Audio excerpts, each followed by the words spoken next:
नमस्कार, आप देख रहे हैं जेएमडी न्यूज़ और मैं हूं आपके साथ शुभांगी पांडे। स्वागत करती हूं हमारे आपका इस खास प्रोग्राम में जिसका नाम है देश और दुनिया। चलिए सबसे पहले बात करते हैं दुनिया की। पाकिस्तान में चल रही सियासी बवाल के बीच पेट्रोल डीजल के दामों में बड़ी बढ़ोतरी हुई है। पाकिस्तान सरकार ने महंगाई बम फोड़ते हुए पेट्रोल डीजल की कीमतों में 30 पाकिस्तानी रुपए प्रति लीटर की बढ़ोतरी की है। कीमत आधी रात से लागू हो गई है। इसके बाद इस्लामाबाद में 1 लीटर पेट्रोल की कीमत करीब 179 रुपए 86 पैसे और डीजल की कीमत 174 रुपए 15 पैसे तक पहुंच गई है। इसके अलावा कैरोसिन तेल पर भी 30 रुपए की बढ़ोतरी की गई है, जिसके बाद इसकी कीमत 155 रुपए 56 पैसे हो गई है। पाकिस्तान में पेट्रोलियम प्रोडक्ट्स पर हुई बढ़ोतरी के बाद पूर्व प्रधानमंत्री इमरान खान ने मौजूदा सरकार पर हमला बोला है। उन्होंने कई ट्वीट्स कर पाकिस्तानी सरकार पर निशाना साधा तो भारत की प्रशंसा भी की है। खान ने ट्विटर पर ईंधन की कीमतों में लगातार बढ़ोतरी के बारे में लिखा है कि देश पेट्रोल और डीजल की कीमतों में 20% यानी करीब 30 रुपए प्रति लीटर की बढ़ोतरी के साथ विदेशी आकाओं के सामने आयातित सरकार की अधीनता के लिए कीमत चुकाना शुरू कर रहा है। इतिहास में ये अब तक की सबसे बड़ी वृद्धि है। रूस से 30% सस्ते तेल के लिए अक्षम और असंवेदनशील सरकार ने हमारे सौदे को आगे नहीं बढ़ाया है। रूस से तेल खरीदने के लिए भारत की रणनीति की सराहना करते हुए इमरान खान ने लिखा कि इसके विपरीत भारत अमेरिका का जो कि रणनीतिक सहयोगी है, वो रूस से सस्ता तेल खरीदकर ईंधन की कीमतों में पीकेआर 25 प्रति लीटर की कमी करने पर कामयाब रहा है। अब हमारे देश को एक और भारी नुकसान होगा।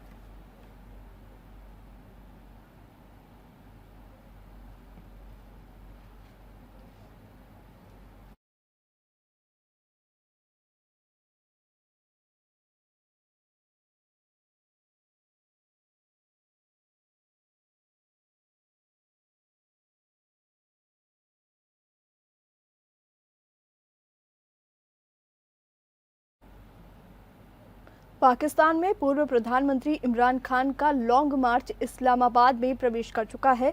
बता दें कि उनके राजधानी इस्लामाबाद में एंट्री से पहले ही वहां हिंसा की आग भड़क गई थी। पीटीआई कार्यकर्ताओं ने जमकर इस्लामाबाद में तोड़फोड़ की और रोड के डिवाइडर पर लगे पेड़ों को आग के हवाले भी कर दिया। खबर यह भी आ रही है कि उन्होंने एक मेट्रो स्टेशन को भी कल निशाना बनाया था, जिस पर सुरक्षा बलों ने कानून व्यवस्था बनाए रखने के लिए लाठीबाजी और आंसू गैस के गोले भी बरसाए। वहीं इमरान खान के खबरों का खारिज करते हुए कहा है कि इस्लामाबाद में प्रदर्शन, मार्च और धरना के अपने कार्यक्रम पर आगे बढ़ेंगे जब तक कि पाकिस्तान में नए सिरे से चुनाव की घोषणा नहीं हो जाती। इमरान खान ने ट्वीट किया है कि अफवाहें फैलाई गई हैं और जानबूझकर दुष्प्रचार किया गया है कि एक समझौता हुआ है। बिल्कुल नहीं, हम इस्लामाबाद की ओर बढ़ रहे हैं और कई समझौते का कोई सवाल नहीं है। असेंबली भंग करने और चुनाव की तारीखों की घोषणा होने तक हम इस्लामाबाद में रहेंगे। मार्च में इस्लामाबाद और रावलपिंडी के सभी लोगों से शामिल होने का आह्वान करता हूं। खबर में मुताबिक सेना के हस्तक्षेप के बाद पाकिस्तान सरकार ने इमरान खान की पार्टी के आज़ादी मार्च को इस्लामाबाद में आयोजित करने की अनुमति दे दी है। वहीं सत्तारूढ़ पार्टी पाकिस्तान मुस्लिम लीग नवाज की उपाध्यक्ष ने भी किसी भी समझौते की खबर को खारिज कर दिया है।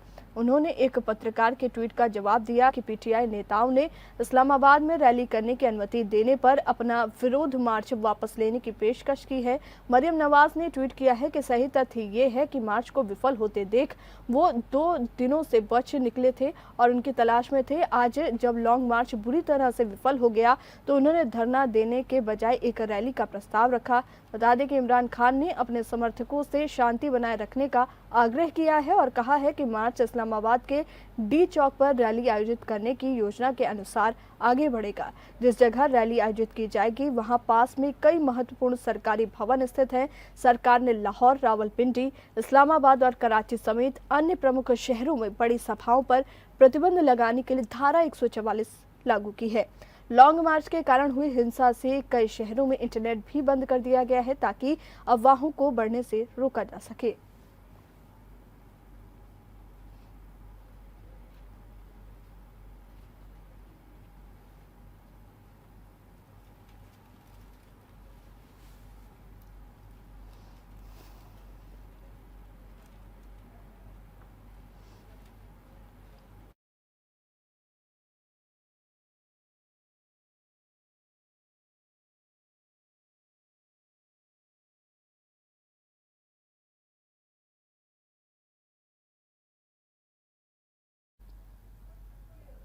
एक और रूस यूक्रेन युद्ध को लेकर अमेरिका ने रूस पर कई तरह की पाबंदियां लगाकर दबाव बनाने की कोशिश की है।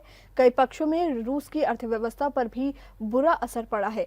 वहीं इन सबके बीच रूबल की डॉलर से जंग लगातार जारी है, जिसमें रूबल तेजी से आगे बढ़ रहा है और हाल के दिन में जो हुआ वो अब तक नहीं देखा गया था।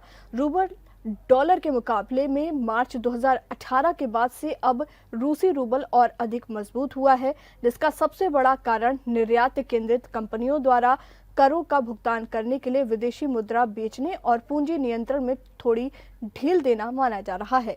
बड़ी बात यह है कि ये ऐसे वक्त पर हुआ जब रूस में पूर्ण पैमाने पर आर्थिक संकट छाया हुआ है।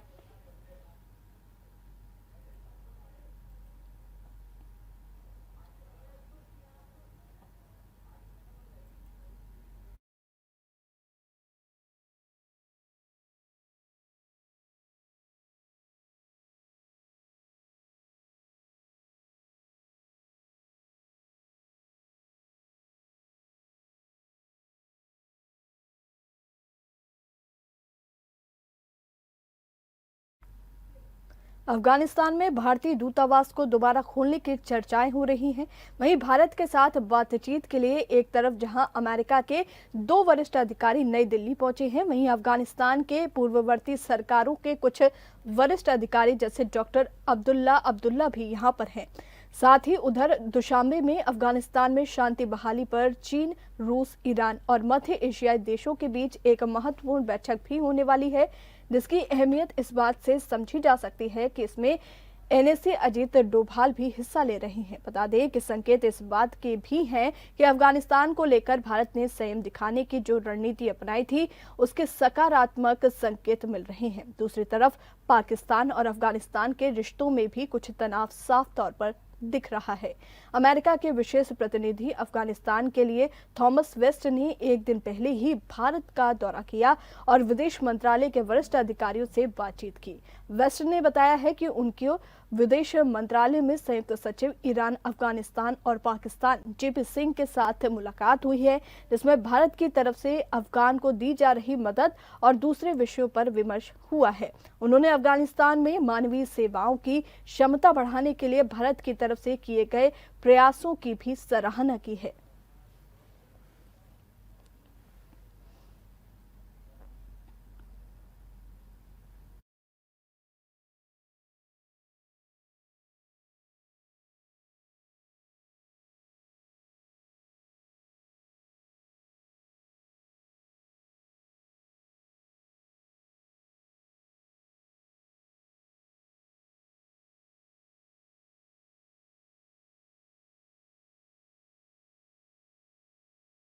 और चलिए अब रख करते हैं देश और दुनिया की खबरों का। जापान में संपन्न हुए क्वाड समिट आयोजन के बाद से चीन बेचैन दिखाई पड़ रहा है। बता दें कि चीन के राष्ट्रपति कई देशों को अपने साथ जोड़ने के लिए प्रयास करते हुए दिखाई दे रहे हैं। बता दें कि चीन के विदेश मंत्री वांग यी ने सुरक्षा और व्यापार पर 10 देशों के साथ समझौता करने की योजना बनाई है। वहीं इस उद्देश्य की प्राप्ति के लिए वांग यी ने प्रशांत द्वीप देशों को एक बड़ा दौरा शुरू कर दिया है। उनकी 10 दिवसीय यात्रा के दौरान पापुआ न्यू गिनी और पूर्वी तिमोर में रुकेंगे। ये दौरा ऐसे समय में हो रहा है जब कुछ दिनों पहले टोक्यो में क्वाड शिखर सम्मेलन का आयोजन हुआ था, जिसमें अपने सदस्यों को इन प्रशांत द्वीप देशों के साथ सहयोग को और मजबूत करने का आह्वान किया गया था। क्वाड में भारत के अलावा जापान, ऑस्ट्रेलिया और अमेरिका जैसे अमीर देश शामिल हैं। क्वाड समिट के बाद से चीन को चुनौती देने के लिए ऑस्ट्रेलिया की नवनिर्वाचित सरकार भी एक्टिव हो गई है। ऑस्ट्रेलिया के विदेश मंत्री पेनी वोंग 44 सदस्यीय प्रतिनिधिमंडल के साथ वांग के 8 देशों के दौरे का मुकाबला करने के प्रयास में प्रशांत द्वीप देशों में से एक फिजी में पहुंचे हैं। वहीं चीन के विदेश मंत्री की बात करें तो वो सोलोमन द्वीप भी गए हैं। चीन के विदेश मंत्री जिन देशों का दौरा कर रहे हैं, उनमें से कई देश ऑस्ट्रेलिया से ज्यादा दूर नहीं है।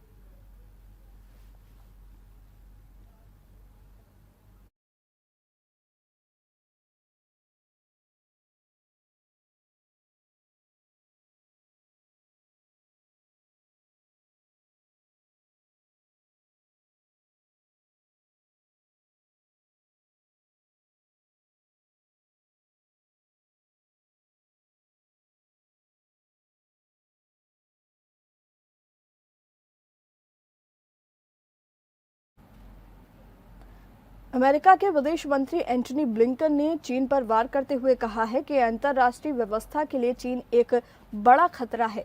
यह अमेरिका का अब तक का सबसे बड़ा बयान है।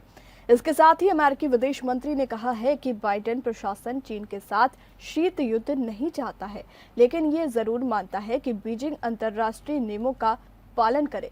ब्लिंकन ने आगे कहा है कि अमेरिका बीजिंग को दीर्घकालिक चुनौती के रूप में देखता है। यूक्रेन पर रूस के हमले के विरोध में अमेरिका ने पूरी दुनिया को एकजुट कर दिया है, लेकिन चीन अंतर्राष्ट्रीय व्यवस्था के लिए सबसे गंभीर खतरा बना हुआ है। साथ ही ब्लिंकन ने यह चेतावनी भी दी है कि बीजिंग का दृष्टिकोण हमें उन यूनिवर्सल वैल्यूज से दूर ले जाएगा जिनके दम पर दुनिया ने पिछले 75 साल में तरक्की की है।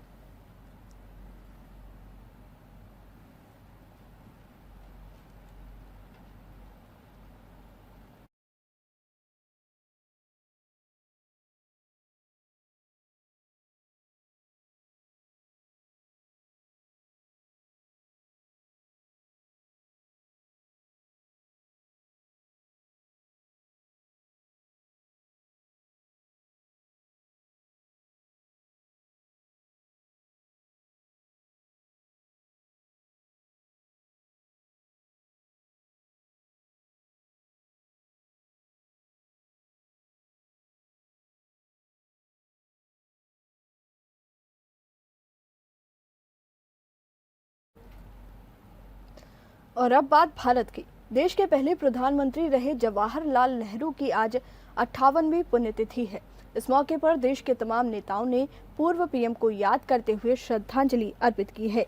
वहीं ऑल इंडिया कांग्रेस समिति ने शांति वन में प्रथम प्रधानमंत्री जवाहरलाल नेहरू की 58वीं पुण्यतिथि पर स्मरण कार्यक्रम आयोजित किया। बता दें कि कार्यक्रम में कांग्रेस की अंतरिम अध्यक्ष सोनिया गांधी ने पुष्पांजलि अर्पित की। प्रधानमंत्री नरेंद्र मोदी ने स्वतंत्रता सेनानी और आजाद भारत के पहले प्रधानमंत्री जवाहरलाल नेहरू की पुण्यतिथि पर उन्हें श्रद्धांजलि देते हुए ट्वीट कर लिखा है कि पंडित जवाहरलाल नेहरू जी को उनकी पुण्यतिथि पर श्रद्धांजलि। कांग्रेस के पूर्व अध्यक्ष और नेता राहुल गांधी ने भी नेहरू को याद करते हुए ट्वीट किया। उन्होंने कहा कि 58 साल बाद भी पंडित जवाहरलाल नेहरू के विचार, राजनीति और हमारे राष्ट्र के लिए दृष्टिकोण उतने ही प्रासंगिक हैं जितने पहले थे। भारत के इस अमर सपूत के मूल्य हमेशा हमारे कार्यों और विवेक का मार्गदर्शन करेंगे।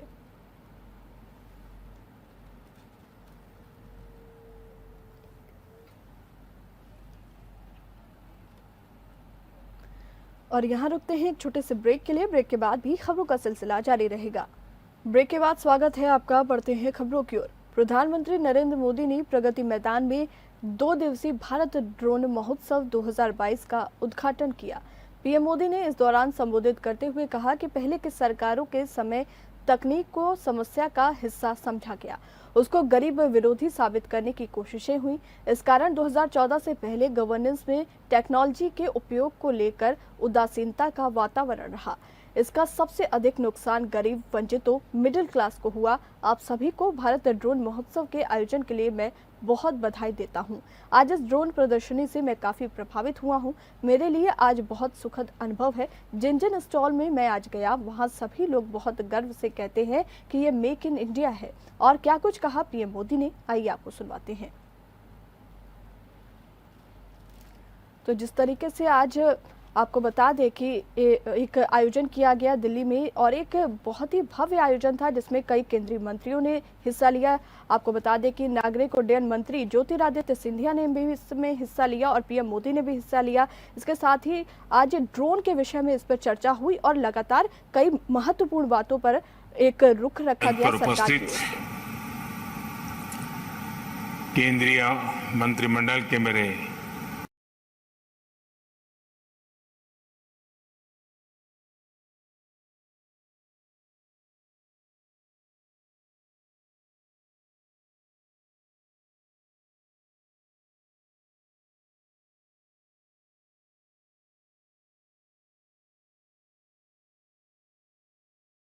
सहयोगीगण, भारत ड्रोन महोत्सव में देश भर से जुटे सभी। दिल्ली के प्रगति मैदान में भारत ड्रोन महोत्सव 2022 का उद्घाटन किया गया। ये महोत्सव 2 दिन तक चलेगा। बता दें कि इस महोत्सव का उद्घाटन प्रधानमंत्री नरेंद्र मोदी ने किया है। इस कार्यक्रम में कई केंद्रीय मंत्रियों और नेताओं ने भाग लिया। इस दौरान नागरिक उड्डयन मंत्री ज्योतिरादित्य सिंधिया ने भी कार्यक्रम को संबोधित किया। टेक्नोलॉजी भाइयों और बहनों एक ऐसी शक्ति है जिसने समय समय पर लहरों की तरह आकर दुनिया के तौर तरीके को बदल दिया है। और यदि हम पिछले 8 सालों के पन्ने को पलटें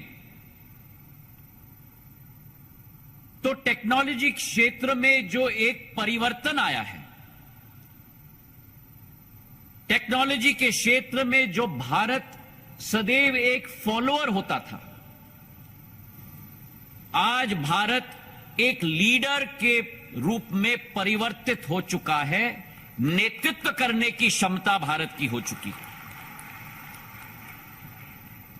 और इस भारत को एक लीडर बनाने में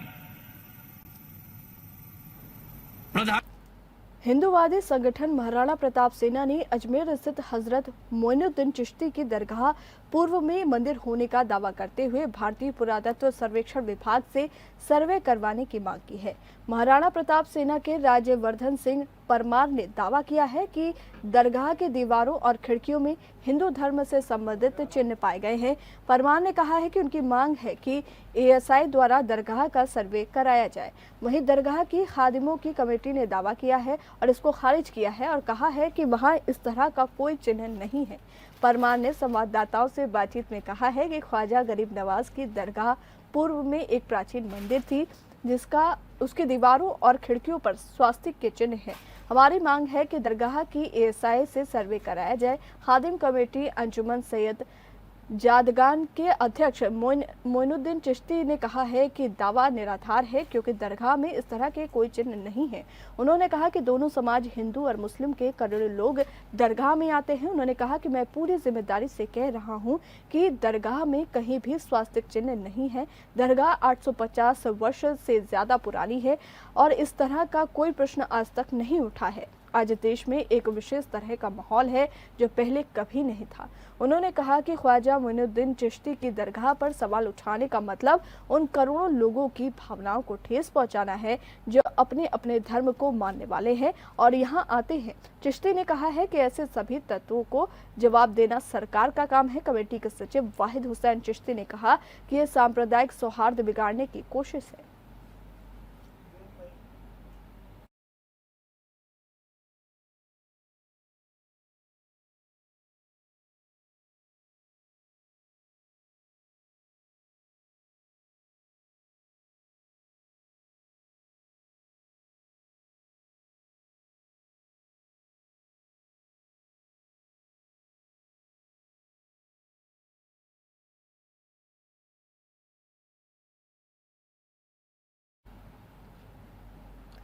रक्षा मंत्री राजनाथ सिंह ने कारवार में नौसेना अधिकारियों और कर्मचारियों के साथ योग सत्र में हिस्सा लिया। रक्षा मंत्री राजनाथ सिंह 2 दिवसीय कर्नाटक के दौरे पर हैं। बता दें कि आज यानी आखिरी दिन रक्षा मंत्री राजनाथ सिंह ने पूरा दिन एक पनडुब्बी में बिताया। इस दौरान वो भारतीय नौसेना की अंडर वाटर ऑपरेशन तैयारियों का जायजा तो ले रहे थे, साथ ही सबमरीन में तैनात नौसैनिकों से भी उन्होंने मुलाकात करेंगे। रक्षा मंत्री बनने के बाद ये पहली बार है कि राजनाथ सिंह पनडुब्बी में सवार हुए।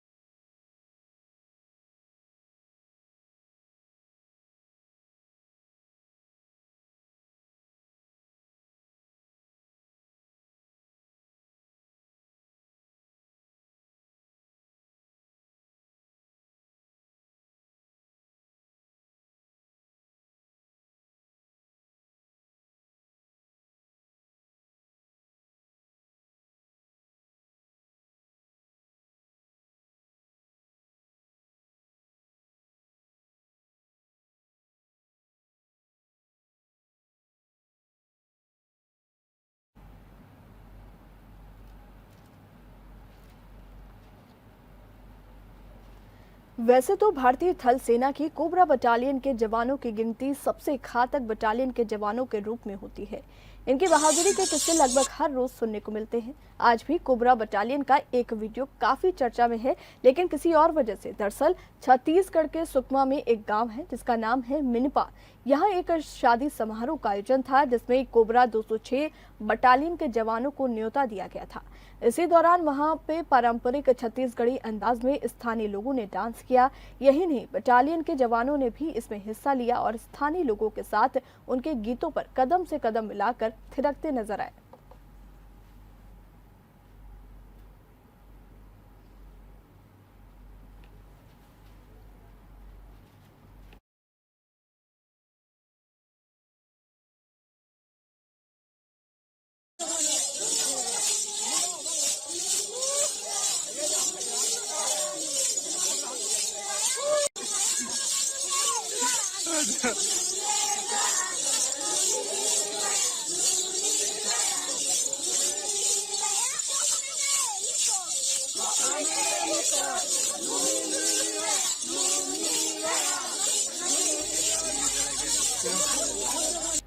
लोगों को बिजली के बकाये बिल से राहत मिल चुकी है। बता दें कि बिजली संयंत्रों के 1 लाख करोड़ रुपए से ज्यादा राशि के बकाये के बोझ में दबी देश की बिजली वितरण कंपनियों को बचाने के लिए केंद्र सरकार एक बार फिर नई स्कीम के साथ आगे आई है। इस बार डिस्कॉम को बकाया राशि का भुगतान 48 महीनों की मासिक किश्त में अदा करने की छूट देने की योजना है। इस स्कीम पर बिजली मंत्रालय काम कर रहा है, जिसकी घोषणा जल्द की जाएगी। डिस्कॉम को आश्वासन दिया गया है, वहीं देर रात भुगतान करने पर कोई अतिरिक्त अर्थदंड नहीं देना होगा, जैसे मौजूदा प्रावधान है। इसमें डिस्कॉम को 19,833 करोड़ रुपए की बचत होगी। मंत्रालय के मुताबिक 18 मई को देश के सारे डिस्कॉम पर संयुक्त तौर पर 1,18 करोड़ रुपए की राशि बकाया है। बिजली मंत्रालय ने आम उपभोक्ताओं को आश्वस्त किया है। बता दें कि इस डिस्कॉम के तहत जो अतिरिक्त बोझ पड़ेगा उसे बिजली बिल से नहीं वसूला जाएगा। महाराष्ट्र और तमिलनाडु जैसे राज्यों को 4500 रुपए का फायदा होगा, क्योंकि अतिरिक्त दंड नहीं देना होगा। वहीं केंद्र सरकार ने डिस्कॉम को यह भी कहा है कि अगर वो इस स्कीम का फायदा नहीं उठाते हैं और निर्धारित राशि का भुगतान मासिक स्तर पर नहीं करते हैं तो बकाया पर पूरी राशि देरी से भुगतान की फीस देनी होगी।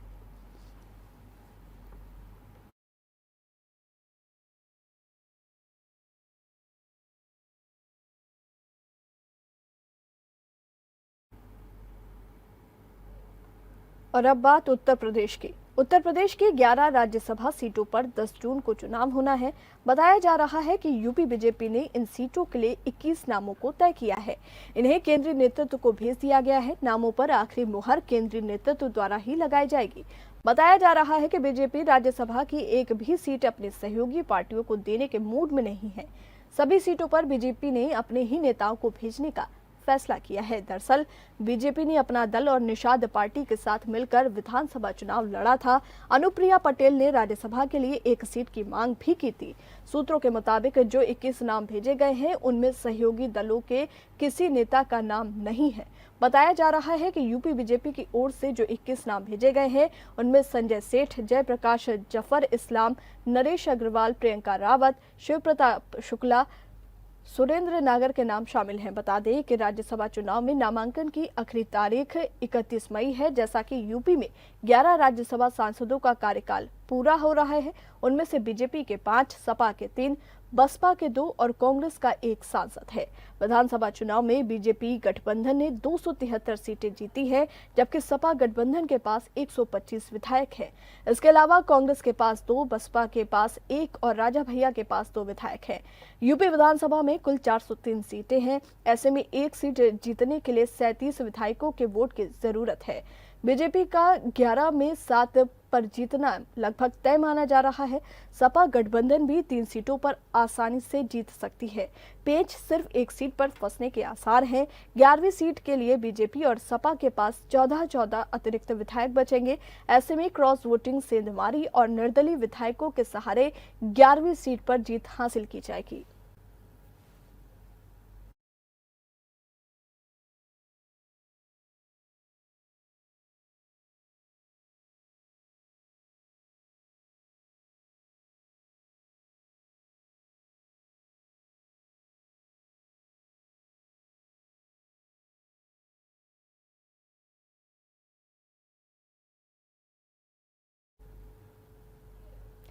प्रगतिशील समाजवादी पार्टी लोहिया के अध्यक्ष और समाजवादी पार्टी के विधायक शिवपाल सिंह यादव ने विधानसभा में एकजुटता के बहाने सपा अध्यक्ष अखिलेश यादव पर निशाना साधा। उन्होंने अपने भतीजे अखिलेश यादव का बिना नाम लिए ही कहा कि यदि विपक्ष में बैठे लोगों ने साथ दिया होता तो सत्ता में होते और सत्ता पक्ष वाले विपक्ष में बैठे होते। साथ ही प्रसपा अध्यक्ष शिवपाल यादव ने मुख्यमंत्री योगी आदित्यनाथ की तारीफ करते हुए कहा कि वो मेहनती हैं और एक संत भी हैं। प्रदेश को ऊंचाइयों पर ले जाना चाहते हैं, लेकिन ये अकेले संभव नहीं होगा। इसके लिए उन्हें सत्ता पक्ष और विपक्ष को एक साथ लेकर चलना होगा। शिवपाल ने अखिलेश की ओर इशारा करते हुए कहा कि अगर इधर वाले मेरा साथ ले लेते तो आज वो सत्ता पक्ष में बैठे दिखाई देते। शिवपाल यादव ने कहा कि एकजुटता में ताकत होती है। 2 साल पहले प्रगतिशील समाजवादी पार्टी बनाई थी।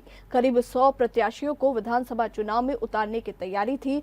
सपा ने इनमें से कुछ को तो टिकट दे दिया होता तो आज विपक्ष में बैठने वाले सत्ता में होते। शिवपाल के इस बयान पर सपा सदस्य सख्ते में आ गए तो भाजपा सदस्यों ने मेज थपथपाकर उनका हौसला बढ़ाया।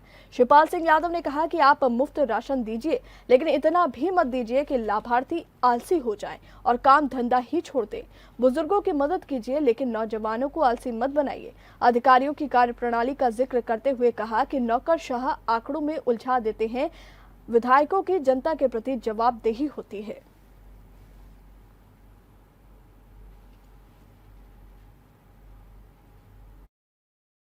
वैसे मैं कहना चाहता हूं कि मुख्यमंत्री जी, मैंने कई बार उनकी तारीफ भी कर चुके हैं।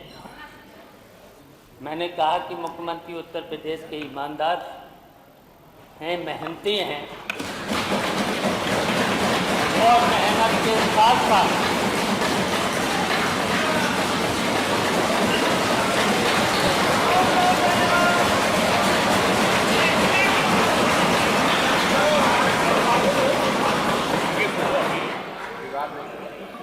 उत्तर प्रदेश को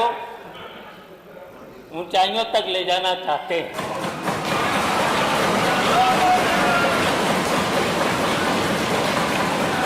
लेकिन यहीं पर मैं कहना चाहते हैं कि अकेले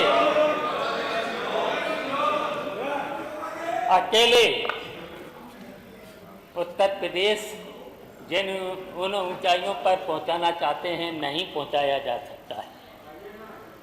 चाहे सत्ता पक्ष के लोग हों, चाहे विपक्ष के लोग, उनका भी साथ लेना पड़ेगा। अगर ये हमारा साथ ले लेते, विपक्ष ये साथ अगर हमारा ले लेते, तो आप लोग यहाँ बैठते और ये लोग वहाँ बैठते।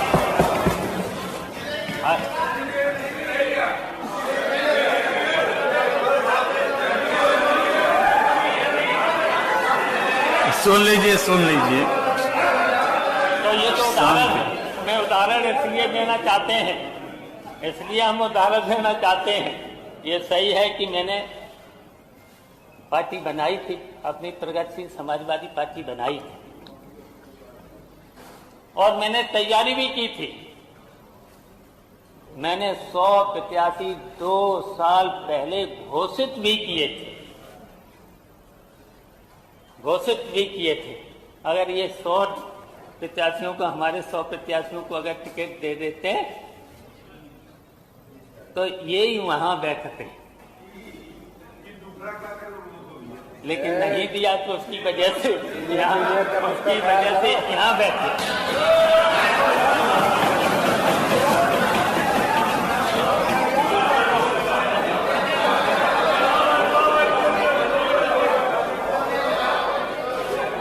और अब बात खेल जगत की।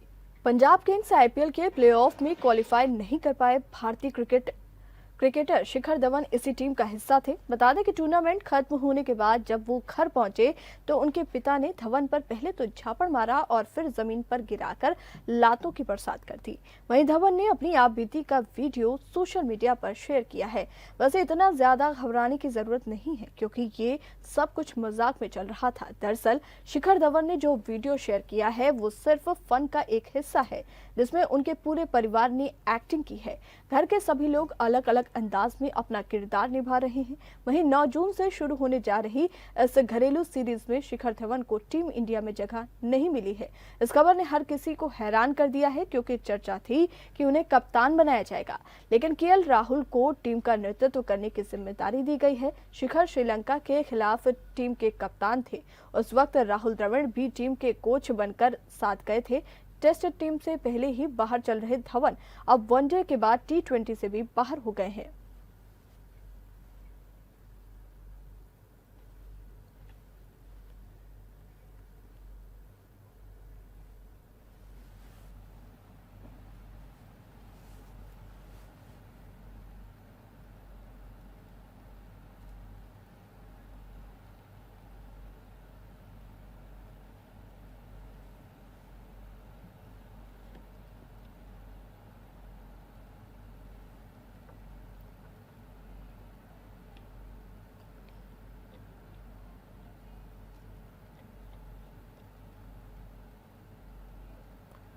और फिलहाल के लिए खबरों में इतना ही। बाकी की खबरों के लिए देखते रहिए JMD न्यूज़। अगर आपको हमारा वीडियो पसंद आया हो तो हमें लाइक करें, सब्सक्राइब करें और ज्यादा से ज्यादा शेयर करें। और हाँ, बेल आइकॉन दबाना ना भूलें ताकि हर खबर का अपडेट आप तक पहुंचे तुरंत। आप हमें इंस्टा, ट्विटर और फेसबुक पर भी फॉलो कर सकते हैं।